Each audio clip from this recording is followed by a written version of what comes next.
Abacuque 3, 17 e 18. Abacuque seria o nome do meu irmão, segundo o historiador Roberto Rui. Seria o nome dele Abacuque. Disse que seria Abacuque. Mas aí, né, glória a Deus que o Emerson Fittipaldi ganhou. E aí o nome dele virou Emerson. Fácil não, ele é um profeta. Um dos profetas menores, Abacuque.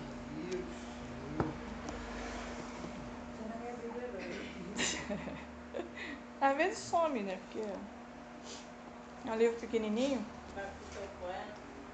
Não. Abacuque é um profeta. Poeta é Davi, Salomão, tem um bocado de gente aí. É difícil achar na Bíblia online. Amém? Sofonias. Então eu vou lá, hein? Antes de Sofonias, depois de não, né? Domingo de manhã, Gênesis e Apocalipse. está entre Naum e o outro rapaz. Molezinha. Achei já. Amém. Diz assim a palavra. Ainda que a figueira não floresça, nem haja frutos na vide, o produto da oliveira minta, e os campos não produzam mantimentos, as ovelhas sejam arrebatadas do aprisco, e nos currais não haja gado. 18. Todavia, eu me alegro no Senhor, exulto no Deus da minha salvação. Amém? Ainda bem que é um versículo conhecido. Aí facilita um pouco a nossa vida. Amém. Então, como eu falei, segundo o historiador Roberto Rui, o nome do meu irmão seria Abacuque. Abacuque significa abraçador, ou abraço. Muitos dizem que o nome de Abacuque tem muito a ver com o ministério dele, que ele abraçou a causa de Jesus. Então, de repente, tem algum significado mesmo. Então, o nome de Abacuque, então, seu nome seria abraçador. Tá, Emerson? Fique sabendo. Então, o ministério de Abacuque, ele aconteceu antes da primeira invasão de Judá por Nabucodonosor. Se você prestar atenção, muita coisa ruim aconteceu na época de Nabucodonosor. Ele está ali permeando a Bíblia nessa coisa toda, né? Tudo que tu fala assim, quem foi que tomou? Nabucodonosor. Quem explodiu as torres gêmeas? Nabucodonosor. Ele tá sempre ali. Tudo é na conta dele, cara. Então, o ministério, nesse período, foi no período que Daniel e a galera toda foi levada para o exílio babilônico. E aí Abacuque acontece antes dessa época, um pouco antes dessa época. Ele foi usado por Deus para estar falando com o povo de Judá a respeito da quebra da aliança que o povo tinha feito. O povo só começou a fazer um monte de besteira, como é o dia de hoje, né? A gente às vezes fala um pouco do pessoal lá do Egito, mas infelizmente eu me vejo um pouco no meio desse pessoal do Egito aí. Porque quando a gente fala assim, puxa, cara, o cara viveu lá, ficou preso, morreu, cresceu, gerou várias famílias, de geração em geração preso, de repente os caras foram soltos e não dão valor. E a gente foi liberto também, a gente também foi solto. E a gente também às vezes não dá valor. Então a gente meio que tá nessa época aí ainda. E nesse caso, Nabucodonosor ele queria que todo mundo se envolvesse com a cultura judaica daquela época, mas só que da Palestina, que era um pouco diferente, quer dizer, bastante diferente da cultura judaica de Judá. Era um pouco diferente. E o propósito de Abacuque era conduzir o povo, era guiar o povo de Israel em direção à fé novamente. Porque, como eu falei aqui, muito daquele povo, aliás, o povo inteiro, já tinha se desviado. O povo já estava de tal maneira que, diz a palavra, que eles estavam guerreando entre eles. Então eles quebraram o pacto da aliança que Deus fez, né, com aquele povo. Eles estavam totalmente dispersos, totalmente fora da visão do propósito de Deus. E aí Deus usa Abacuque para estar avisando esse povo. Então Deus a gente pode ver que até hoje Deus está sempre dando um jeito de avisar. Deus sempre levanta alguém para falar. E Abacuque foi esse cara, foi um profeta. E Deus levantou para estar falando para o povo, ó, se conserta, porque vai vir coisa ruim aí. E aí, quando quando Nabucodonosor chega, não é por falta de aviso de Deus, porque Deus já tinha avisado desde esse cara. Deus já está avisando um tempão, cara, se converte, cara, volta. Porque a intenção de Deus era punir o povo de Judá com a vinda de Nabucodonosor.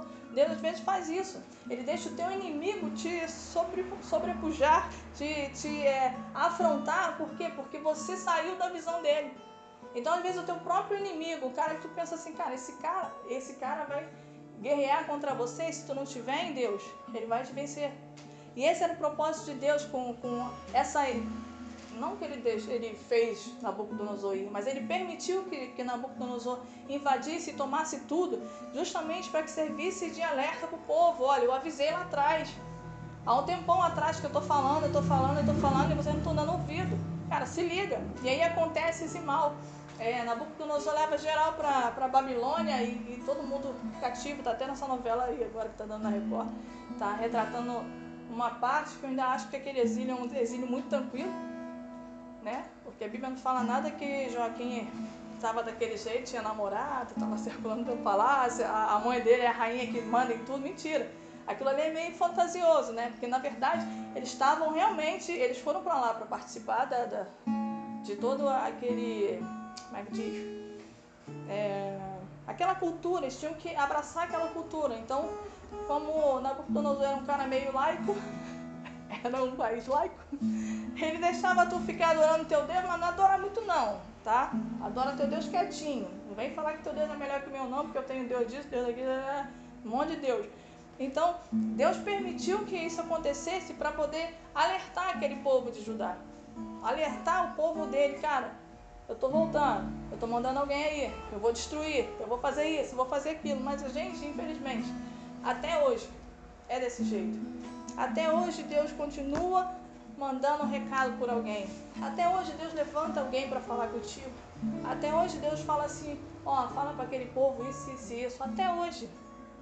E não era diferente naquela época. Deus sempre estava preocupado com aquele povo, mas aquele povo não estava nem aí para Deus. Então, o que Deus fez? Deus falou assim, eu vou julgar esse povo de maneira tão severa que eles vão entender por que eles estão sendo julgados, por que eles estão passando por certas necessidades, por que eles estão passando por certas provações.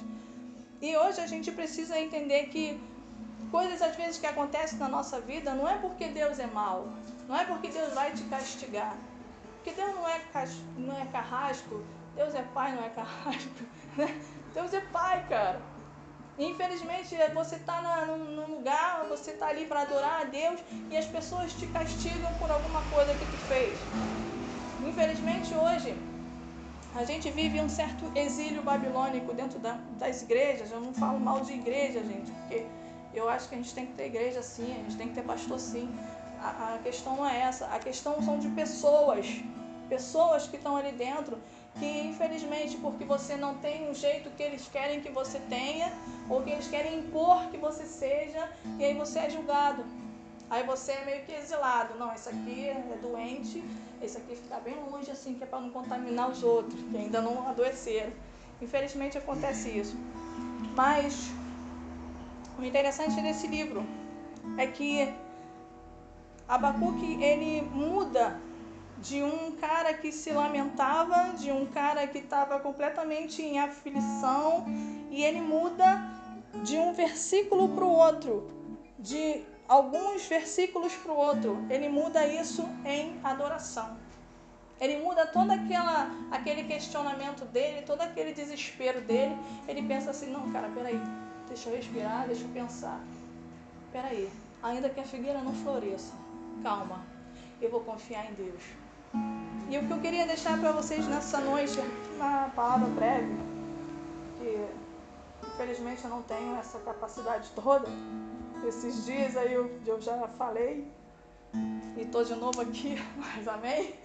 fila andou rápido demais. Não deu muito tempo, mas Deus sabe de todas as coisas. Ele parou fora do... Poxa, cara. Tá igual van. A van, cara, de onde deu o sinal para. Ficamos aí, nem sinal ainda. Mas amém, Deus sabe. O interessante é que Abacuque era um cara igual a mim, igual a você. A gente às vezes olha para a Bíblia e diz, cara, esse cara, meu Deus, esse cara devia ter uma fé sobrenatural. Ele também era um cara igual a mim, igual a você. Talvez a gente seja ainda mais amado. Eu posso estar falando até uma heresia, não sei. Mas na minha humilde opinião, talvez hoje a gente seja muito mais amado ou muito mais protegido hoje do que na época de Jesus ou na época que Deus falava com o povo. Porque o povo via, o povo conseguiu saber que Jesus estava lá em Campo Grande. Eu vou para lá, vou ver o cara. Hoje você não vê, mas você crê. Então acho que isso para Deus deve ser assim, cara, esse povo, ou eles são doidos, ou realmente eu preciso ajudar esse povo, porque eles estão acreditando na coisa que eles não estão vendo. Então acho que para Deus isso, que a gente faz aqui hoje, o que a gente faz todos os dias, que é adorar a Deus, para Deus ele deve ficar muito feliz, cara. Muito feliz, porque um bando de doidos numa sala, reunido em plena segunda-feira, adorando a um Deus invisível. Adorando a um Deus que tu fala assim, o cara vai fazer milagre e Deus não faz, e tu continua adorando. Tu pensa assim, caramba, não tenho nada para me comer hoje, e tu continua adorando. Gente, como eu estava falando com um historiador esses dias, Roberto Rui, a gente, realmente, ele falou assim, o crente é doido, porque não tem como você acreditar em Deus, não tem como você acreditar em Jesus, porque tu não está vendo, tu acredita no que estão falando para você. E ele é meio doido, mas ele tem um momento de lucidez. E eu gosto de conversar com ele, porque eu acabo aprendendo algumas coisas. Mas enfim, Abacuque era um cara igual a mim, igual a você. Ele tinha muito questionamento. Se você ler o texto dele, ele está o tempo todo questionando, Senhor, por que isso, por que aquilo, por que daquilo, por que não sei o quê. E é igual a gente, cara. Eu, por exemplo, eu vou falar de mim, eu tenho muitos questionamentos. Eu tenho muitas perguntas, igual Abacuque tinha para Deus. Eu tenho. E tem muita pergunta que não tem resposta. E que talvez nunca vai ter. Nem aqui e nem no céu. Não sei. Eu acho que se eu chegar no céu, Deus não quiser responder minhas perguntas, glória a Deus também, tá bom. Se lá aqui na terra eu já não estou sendo respondida, não porque ele não quer, porque é desse jeito, acabou. Por exemplo, um dos questionamentos que eu tenho. Por que neném morre de câncer? Não sei, ele morre. Por que gente, às vezes, gente ruim, né? Pessoa que só faz maldade na vida, o cara, sei lá, destrói todo mundo, destrói família, o cara rouba, o cara, sei lá, só faz maldade. Por que esses caras vivem melhor, entre aspas, mas vivem melhor, às vezes até financeiramente, às vezes até mais saudável do que um cara de bem? Que o cara que não faz mal pra ninguém, o cara vai e morre, tropeça, caiu, morreu. Por quê? Então são perguntas que não vai ter resposta. Não tem, talvez tenha um dia. Deus vai falar assim, minha filha, por que eu quero? Tá, Senhor, ok, é uma resposta. Mas a gente fica assim, por que disso, por que daquilo, por quê? E a gente tem que aprender com Abacuque, porque ele tinha as perguntas dele, mas ao mesmo tempo ele se respondia.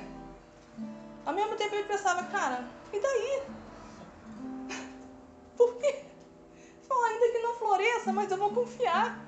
Ainda que, eu vou confiar. Mesma coisa das perguntas, por quê? Por que disso? Por que daquilo? Não interessa. Tem coisa que a gente não vai saber, não vai. A gente precisa entender que existem coisas que a gente não vai ter resposta.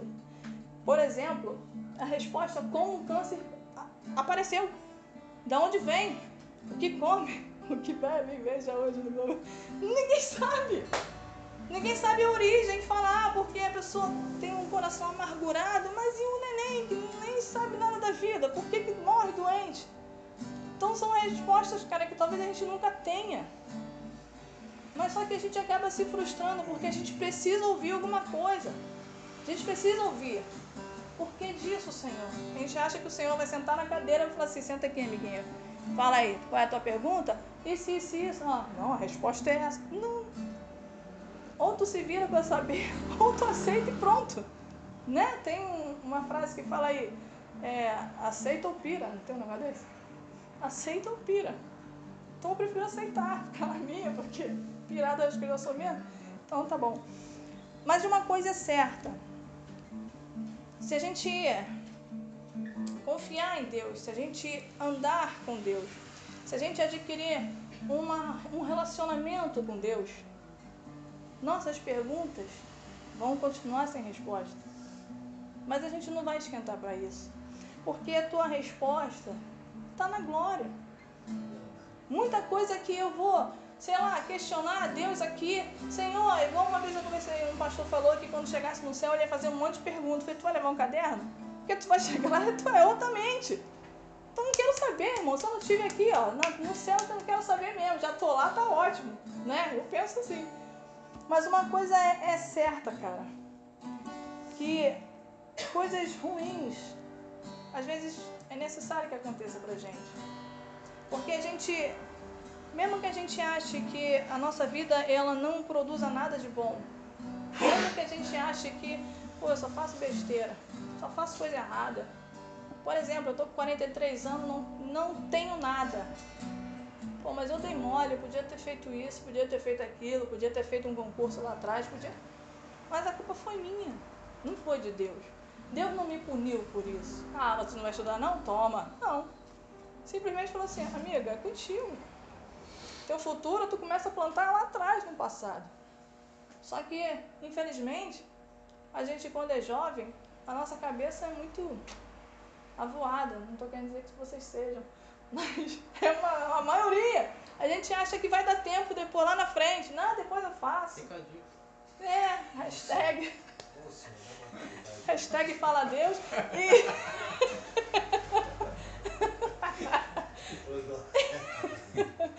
Deus fala, uma coisa que não. Então é isso, cara. A gente acha que vai dar tempo. Ah, eu vou curtir, que se dane. Eu vou escutar meu rock, porque eu tô achando que eu sou roqueira de rádio. Né? Eu acho que eu sou roqueira. Sou roqueira que eu escuto umas musiquinhas. Não, tá tranquilo. Lá na frente eu faço, tá? Eu tô nova ainda. Tô com 20 e poucos anos, tô nova. Arrumei uma barriga. Isso que eu arrumei. Eu ganhei um quilozinho com atrás da horta, irmão. Mas glória a Deus, cara. Minha filha é uma bênção na minha vida. Não tô reclamando não, tá? Mas se você tivesse um pouquinho mais de cabeça, de repente você tinha construído alguma coisa pra você. Mas é isso que a gente pensa. A gente acha que, dá tempo.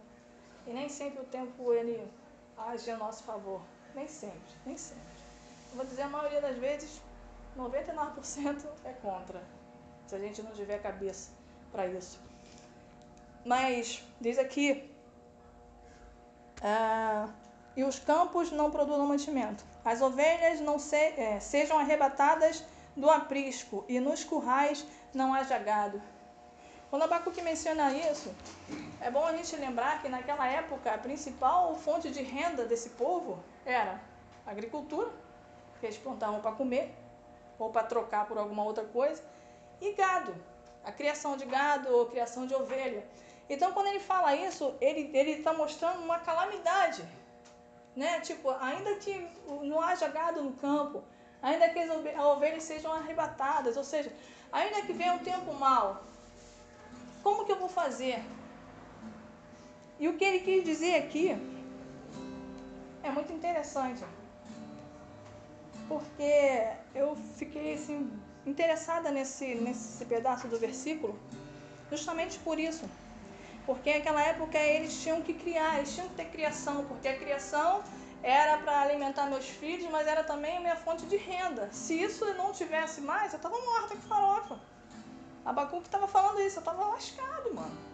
Aí você imagina, um cara que é criador de ovelha, ou um cara que é produtor de gado, né? Um cara que trabalha com isso, de repente, tuas ovelhas ou o teu rebanho morreu por alguma praga ou simplesmente sumiu.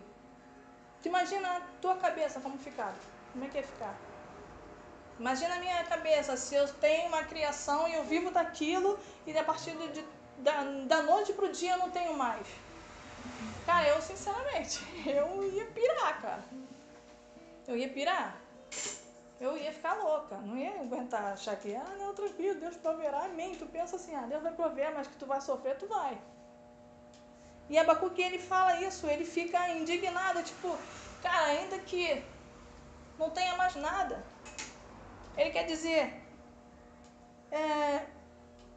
o que adianta eu ter uma plantação, o que adianta eu ter gado, o que adianta eu ter uma riqueza, mas se eu não tiver Deus, eu não sou ninguém. E eu penso assim, cara, se a gente não tiver realmente a consciência de que é Deus que te dá e é Deus que te tira também, ou que Ele permite que você perca, porque Deus não vai falar, me dá aqui, te dei, eu vou tomar, não. Mas Ele permite, às vezes, que aconteçam certas coisas na nossa vida, que é pra gente crescer espiritualmente. Porque se a gente só produzir coisa boa, a gente fala assim, eu vou pensar aqui, eu quero 1 milhão na minha conta daqui a 10 minutos. Aí eu vou olhar lá na minha conta, tem 1 milhão? Cara, eu vou falar, rapaz, sou boa nisso. Só faço coisa boa, só penso coisa boa e acontece. Quando isso acontece, a gente, de repente, pode se achar um Deus. A gente acha que a gente é bom demais. Mas quando o dia mal chega, é aí que Deus age. Quando vem a dificuldade, quando vem as guerras, quando vem as lutas, é aí que Deus age. Porque quando você não precisa, entre aspas, porque você tem dinheiro, porque você tem saúde, porque você tem tudo, você acha que você não precisa de Deus. Mas quando vem algo que acontece isso, quando as ovelhas do teu rebanho são retiradas, tu pensa, cara, e agora? Ferrou. Muita gente não tem estrutura psicológica para viver um negócio desse. Porque está tão acostumado a viver no bom que não consegue se acostumar a viver no ruim. Não tem como. E o cara pira. Às vezes a pessoa até se mata. Pessoas culpam a outra. Cara, por tua causa tu não tomou conta do meu gado. Sumiu porque tu deixou, ou tu me roubou, sei lá. E é assim, cara. A gente pira. A gente fica de uma tal forma, de tão desesperado, que se a gente não tiver uma estrutura mesmo espiritual, se a gente não tiver Deus na nossa vida, a gente se mata, cara. Quantas pessoas... Eu tinha um professor, eu trabalhava numa academia, já quem até conheceu ele, um professor de taekwondo. Ele começou a se envolver com um monte de dívida, um monte de coisa, e ficou tão atordoado. Ele começou a faltar na academia. E a gente falou, pô, cara, cadê o cara? O cara precisa dar aula. E ele, sei lá, ele sumiu. Aí, passou um tempo, a gente descobriu que o cara tinha se matado. Porque ele estava tão atordoado, que ele estava numa situação dele, lá da vida dele, tão ruim, que ele reuniu os filhos na sala. A mulher, tinha 2 filhos, eram crianças na época. E ele se despediu deles e deu um tiro na cabeça na frente das crianças. Por causa do desespero. Ele era policial. Por causa do desespero, cara. Aí tu fica pensando, numa situação dessa aqui, facilmente era pra gente fazer um negócio desse. Quando a doença aparece, e aí? Como a Luciane ficou doente, ela podia muito bem falar assim, não chega, vou morrer mesmo. Se matar, cortar os pulsos. Mas não, cara, se você não tiver uma estrutura espiritual, se não tiver Deus como base na tua vida, vai vir tempestade, vai vir um monte de coisa, cara. Tu vai sucumbir totalmente. Mas o que Abacuque me ensina nesse texto é que, pelo menos é o que eu vejo nesse texto, é que ele demonstra que não é o relacionamento mais importante da vida de Abacuque, na minha visão. Não é, por exemplo, o meu com você. O nosso relacionamento mais importante não é o relacionamento que eu tenho com minha filha. Não é o relacionamento que eu tenho com meus irmãos, com meus pais, com isso ou com aquilo. O relacionamento mais importante que Abacuque começa a mostrar aqui é o relacionamento que ele tem com o Senhor. É o relacionamento sincero que ele tem com Deus. Tipo, eu não vou fazer a crente falando para Deus uma coisa se eu estou sentindo outra. Um relacionamento sincero é esse. Senhor, não dá. Pai, cansei. Senhor, não consigo. Isso é um relacionamento sincero. Não é eu pagar de santa e dizer, Senhor, não, tá tranquilo, manda aí prova, mata no peito. Eu não vou matar no peito, eu já estou arrasado. Esse é o relacionamento sincero que pelo menos eu entendi nesse pequeno versículo aqui, nesse texto. Se você for ler depois em casa, você vai ver que ele ainda no desespero dele, no meio da tempestade da vida dele, ele diz, cara, eu posso perder o que for, eu só não posso perder o relacionamento que eu tenho com o Senhor. E a mensagem que eu quero deixar pra gente nessa noite é que ainda que tempestade se levante na nossa vida, ainda que a figueira não floresça, ainda que não haja alimento nos campos, ainda que não haja alimento na tua mesa, ainda que não haja, sei lá, saída para o meu problema, ainda que os ainda que aconteçam na nossa vida, na nossa vida, porque a gente está aí mesmo, e não adianta, porque doença não dá em poste, porque crise não dá só em televisão, ela entra na tua casa sim, você fica doente sim. Então ainda que isso aconteça ou que aquilo aconteça na nossa vida, nós temos que falar esse versículo aqui no 18. Todavia, ou seja, em todo tempo, em todo momento, a minha vida inteira, eu me alegro no Senhor. Todavia, nós nos alegraremos no Senhor. Passemos o que tivemos que passar. Seja momentos ruins, seja momentos bons, seja enfermidade, seja falta de comida, seja desemprego. Ainda que tudo isso aconteça na minha vida, você, nós temos que se alegrar no Senhor e exaltar e exultar no Deus da nossa salvação. Então a mensagem que eu quero deixar nessa noite é que ainda que isso aconteça na nossa vida, seja, sei lá, ou bom ou ruim, ainda que tudo venha contra nós, ainda que o mar se levante enquanto a gente acha que não, está tranquilo, e vem uma onda e te derruba, ainda que, sei lá, um laudo dê positivo, eu quero dizer para você, nós temos que nos alegrar no Senhor e temos que exaltar e exultar no Deus da nossa salvação. É isso que eu quero deixar nessa noite. É que tempestades elas vão vir, mas se você estiver com Cristo, Ele vai mandar uma bonança para você. É o que eu quero deixar nessa noite em nome de Jesus. Amém. Glória a Deus.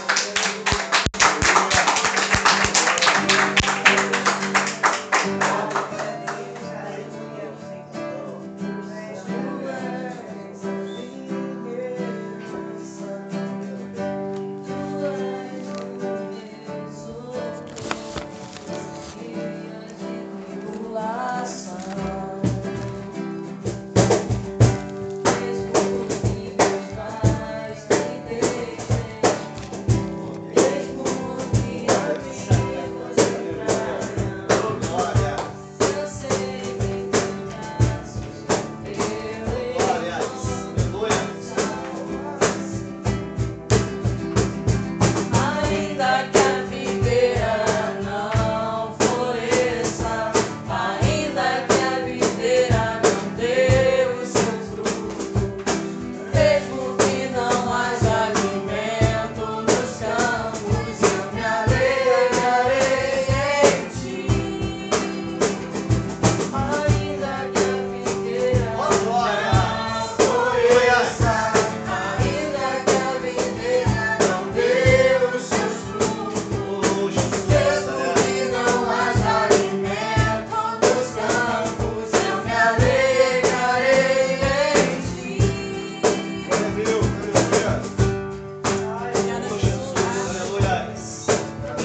do jeito que você é. É desse jeito que o Senhor quer. Que o Senhor abençoe nossas vidas em nome de Jesus. Amém.